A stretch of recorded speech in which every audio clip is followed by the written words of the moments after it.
cyber attacks, are they going to get bigger, they become more frequent, or are companies and individuals starting to respond? You know, I think that we have already seen what 2017 is going to bring in the end of 2016, where large cyber attacks against firms like Dyn that brought down a substantial amount of the internet, and then attacks against the various presidential campaigns were a big part of the story at the end of 2016, and we just don't see that decreasing in 2017. So more and more, you know, we're busy at Cloudflare.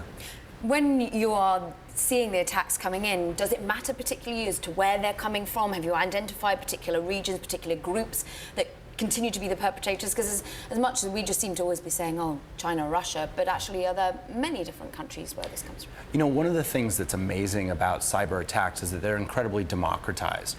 We see some of the largest attacks launched by what turn out to be 15-year-old kids in the UK, where at the same time we see large attacks launched by nation-state actors as well.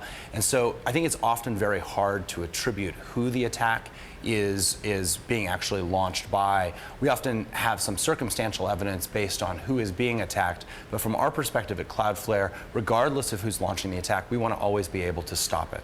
And the weak spots are going to become more plentiful as the Internet of Things becomes an actual reality, not just something we witter on about as journalists and interested technologists. IoT, mobile, what are the key threats when it comes to the building up of frequency?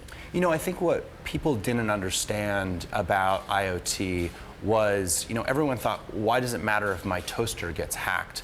But what we've learned from the last few months is that if your toaster gets hacked, then it can be sort of commanded into a virtual army to then launch attacks against other pieces of critical infrastructure. And so what that means is that if we don't have security around some of the IoT devices in all of our homes, then that is going to make us more vulnerable to those large attacks. And so that's one of the things that we're thinking about at Cloudflare is how can we wrap security around those IoT devices, as well as wrapping it around the big corporations, national governments, other organizations that we help protect. So talk to us about the demand that you're getting. Who is coming to you wanting of your services? Because you're a company that has been building up funding and you're on the IPO trail as well. You need yet even more cash to expand. Is that what it's for? Well, we haven't actually raised money since December of 2014, and I think we're on a path to being a public company. But you know, there are two reasons why companies go public: either because they have to, they've run out of other sources of funding and they need more cash, or because they want to. We're in the fortunate position to be able to pick and choose the timing for what's right for us, and so we'll pull the trigger on that when it's right for us. From the perspective of our customers, Cloudflare today has over 6 million customers. We sign up about 15 to 20,000 new customers a day.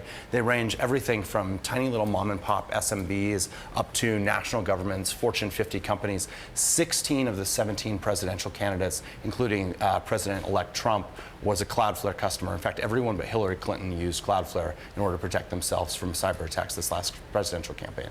It's quite a marketing line that you can use. Why, you say you either become a public company when you want to. Why would you want to? Is it because arguably you have more people to answer to? Is it almost a marketing element? Your name becomes more recognizable.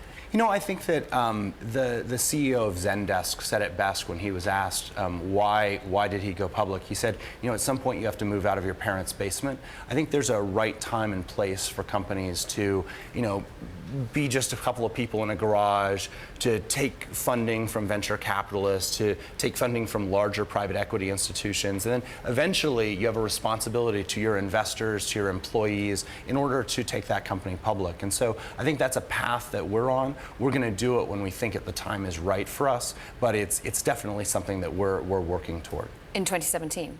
No, I don't think that we'll do it in 2017. I think that 2017 is going to be a really sort of distorted year for a lot of different reasons. I think that especially the changes from the Trump administration around tax policy, the repatriation of cash to a lot of tech firms, I think is going to result in a lot of distortions in the market. And oftentimes a lot of volatility isn't good for new entrants into the marketplace. And so, again, we have the luxury of being able to pick and choose the timing that we want. And so I think that we're looking at a little bit further time horizon than 2017.